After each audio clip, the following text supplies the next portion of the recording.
What's up everyone, and welcome back to Operation Overhaul.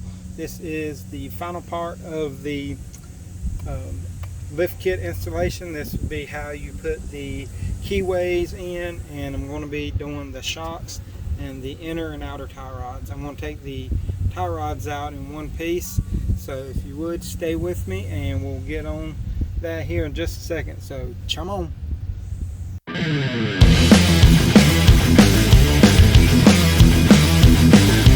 Alright, so like I said, I'm going to take the tie rod out, like the inner and the outer out in one piece, and we're going to do that. First thing I'm going to do is break this lower nut off. I do believe that is an 18. Yeah, that is an 18. We're going to break that loose, and then I'm going to break it loose up here with the crescent wrench because I don't have a wrench big enough to fit around that. But let me go ahead and take this loose real quick and we'll get right on that.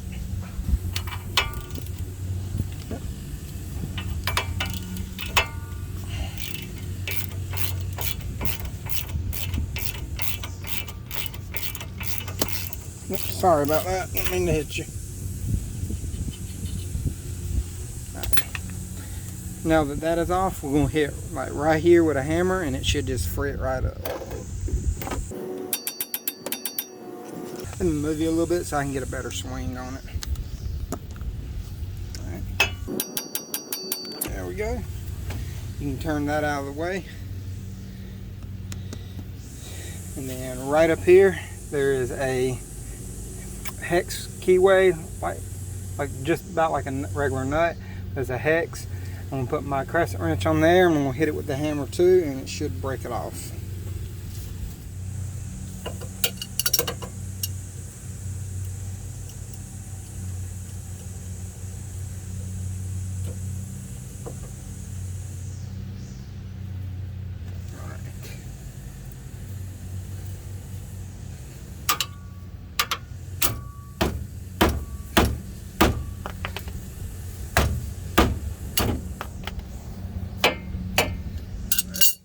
If you try to twist it, this is just going to turn, so you won't have to use your crescent wrench to turn it until it gets somewhat free.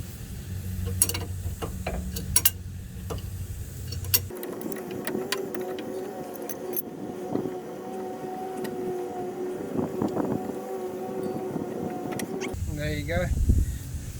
As you can see, this is a male end and your center link is a female end. I'm going to show you why I took it off in one piece here in just a second. Alright, so here is the old one. Here is the new one. What I'm going to do is I'm going to go ahead and set it up to the same length. I'm going to measure this one from the end to the center of the ball joint. And then I'm going to do the same thing to this and set them up to the same length. That way you don't have to try to thread it in and guess where it's at and measure it with that way. This way you know it's exactly the same as it was on your old one. So I'm going to go ahead and set that up and we'll get that going. Alright, so I got them about the same length. And if you go off of the zert fitting, that right there should be center on both of the ball joint portions. So if you measure from the end to the center of the zert fitting and have the same reading, you should be fairly close to what it was originally. But I didn't tighten this jam nut down all the way because you may have to tweak it, like rotate it right here to get it in. So, and then you can tighten the jam nut once you get it inserted.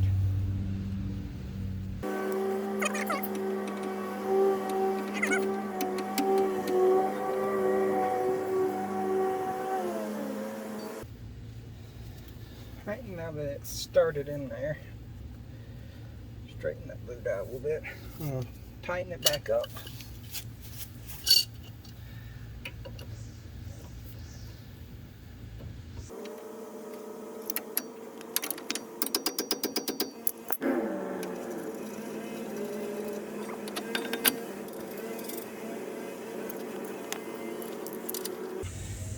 On mine, the new ones are a 17.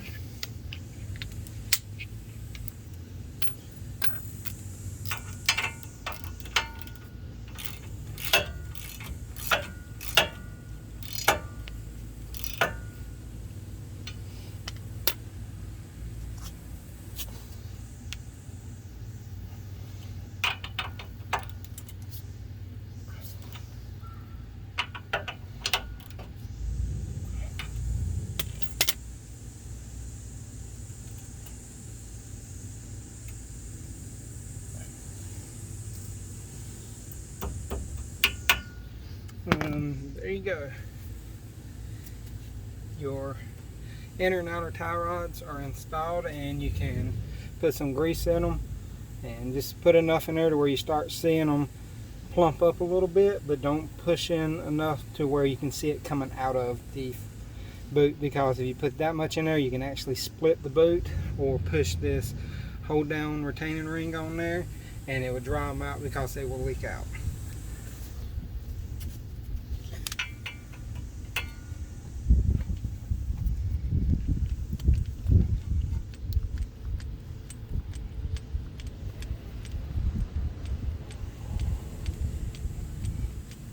Alright, just wipe that off. I'll climb underneath there and do that other one before I finish. But now we're going to go and install the lift kit on the torsion bar that goes through the control arm right here. I've already sprayed it down with penetrating oil to try to get it to break up a little bit, that rust. I did it on the keyway as well. So we're going to go ahead and climb underneath there, and I'll show you how I break loose the keyways and all that, and I'll show you the special tool we need to use. Okay, we're under the truck now, and this is your torsion bar. The keyway is right here, and this is the key that goes in. It holds the bolt that adjusts the tension on the torsion bar. First thing you're going to have to do is loosen this. This right here is an 18 millimeter. Just note the height on the length that's sticking out from the keyway, and keep that measurement because you're going to need that when reinstalling it. But I've already took the measurement, and we're going to just zip this out real quick. Then I'll show you the tool of what we're going to use to take it out. Alright, we're going to zip this out with an impact.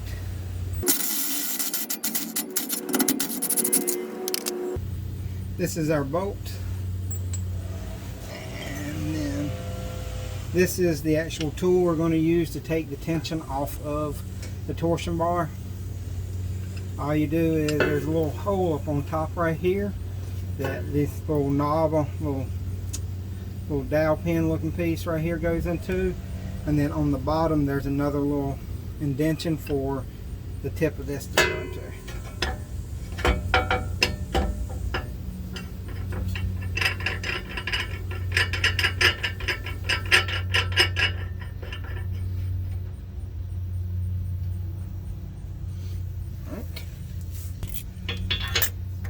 So this tool uses a 27 on the nut portion to tighten it up.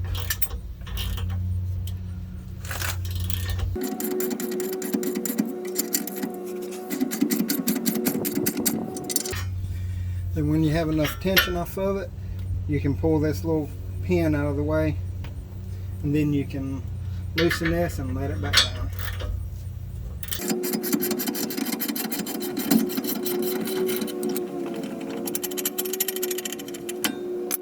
Now we'll have to knock the torsion bar towards the front to get it out of this keyway, and you can use an air hammer in here, but I like to get a screwdriver or a pry bar or something and stick it up in between the keyway and the bracket right here, and then try to wiggle it a little bit to help free it. And then after you do that, you can get a punch or air hammer or something and hit it right here, and it should knock it out towards the front of the car. These can be really aggravating.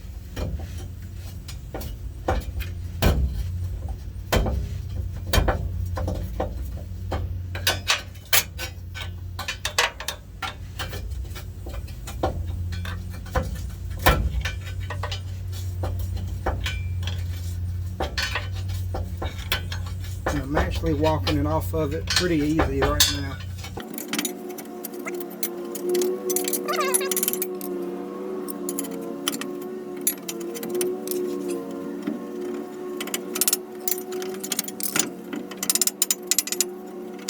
And there you go. That's your keyway right there. I have to be honest, these are probably the easiest torsion keys that I've ever removed. Like, I've already done the other side and it come out easier than this one, and I about just pushed it out with my hand. Okay, so this is your new keyway right here.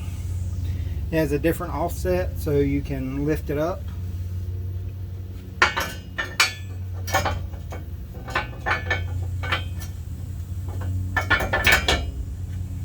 You set it down in there, and then we're going to put this tool back on, tighten it back up,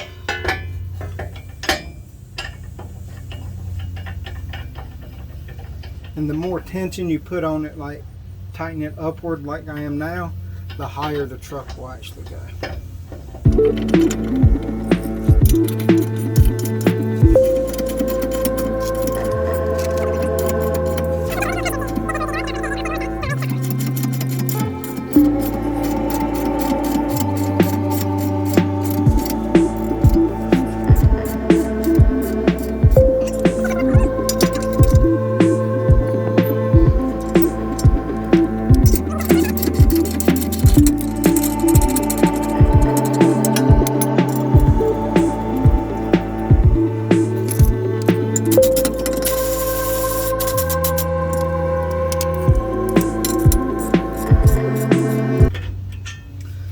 Some white paint marks on there that I put on there before I took them off, and it lets me know exactly where to put it back.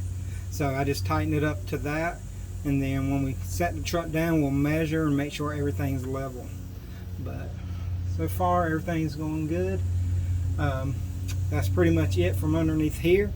Now we'll go back out on the front side and we'll put the shock in, and then after that all you have to do is just put the tire on. But let me show you how to put the shock in here real quick, and I will be right back.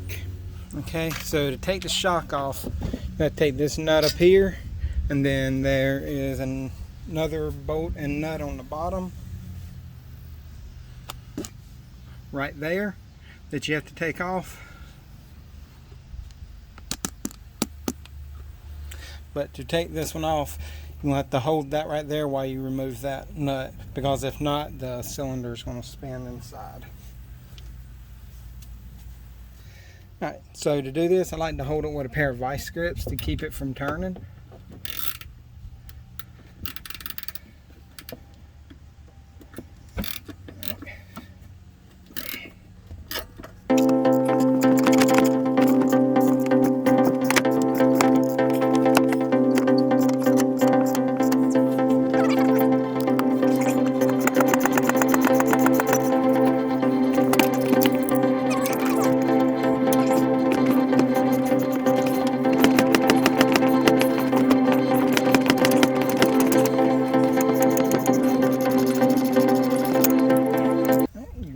That, and there's that right there, and then we'll break this off the nuts and bolt off the bottom, and we'll yank her out of there.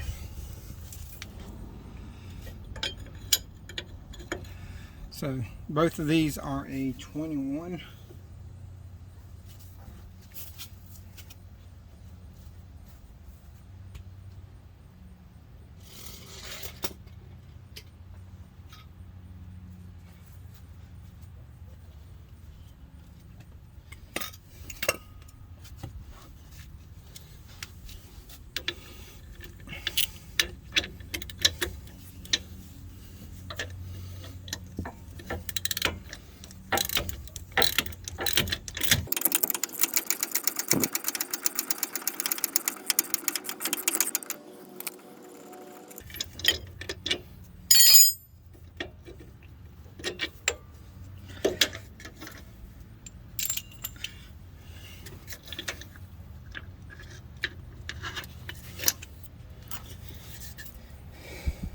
there's your old one. Here's our nut. Going the right way.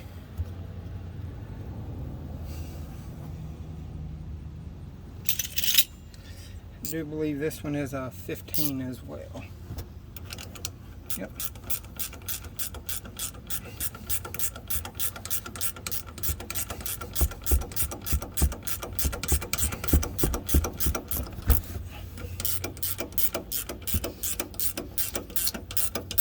Most of the time the new ones, you don't really have to hold them too much because they will stay in their position because of how tight the new seals are.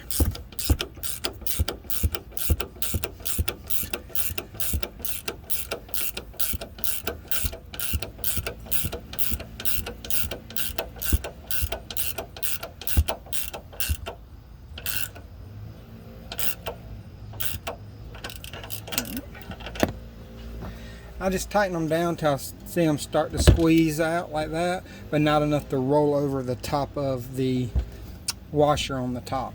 Because when you do that, you can actually start to collapse that rubber because it will start cutting into it.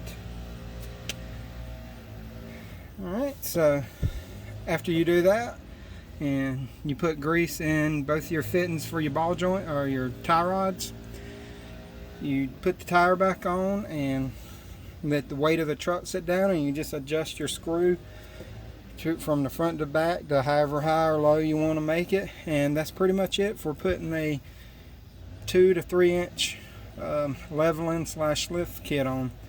But if you enjoyed the video, please like, subscribe, and hit that notification bell. And until next time, y'all have a great day.